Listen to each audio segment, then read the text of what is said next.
এক সাহাবী রাদিয়াল্লাহু তাআলা আনহু এসে বললেন, ইয়া রাসূলুল্লাহ, আমাকে কিছু দান করেন। বিশ্বনবী বললেন, তুমি ভিক্ষা করো, তোমার ঘরে কিছু নাই? সাহাবী বললেন, লা ইয়া রাসূলুল্লাহ, কিছু নাই। বিশ্বনবী সাল্লাল্লাহু আলাইহি ওয়াসাল্লাম আবার প্রশ্ন করলেন, কিছুই নাই? সে বললেন, হ্যাঁ আছে, একটা জামা আছে, জামা, আর আছে একটা পানি খাওয়ার জগ। বিশ্বনবী বললেন, দুইটা নিয়ে আস।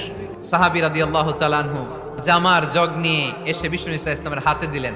বিশ্বনবী জামার জগটা ধরে বললেন, কে আছো আমার সাহাবীদের মধ্যে এই দুইটা জিনিস কিনতে চাও? এক সাহাবী দাঁড়িয়ে বললেন, ইয়া রাসূলুল্লাহ, এই দুইটা জিনিস আমি 1 দিরহাম দিয়ে কিনে নিতে চাই। এর চেয়ে বেশি দাম দিয়ে কেনার মতো কেউ আছো নাকি?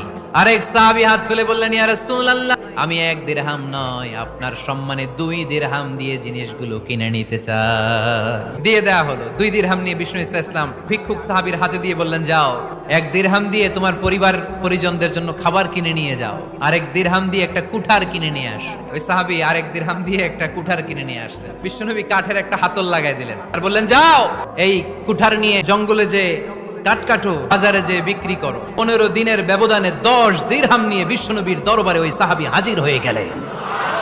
এসে বলেন, ইয়া রাসূলুল্লাহ, ইয়া হাবিবাল্লাহ, আমি আর দরিদ্র নাই, আমি অন্যান্য খেটে খাওয়া মানুষের মতো এখন উপার্জন করে আমার ফ্যামিলির চাহিদা মিটাই।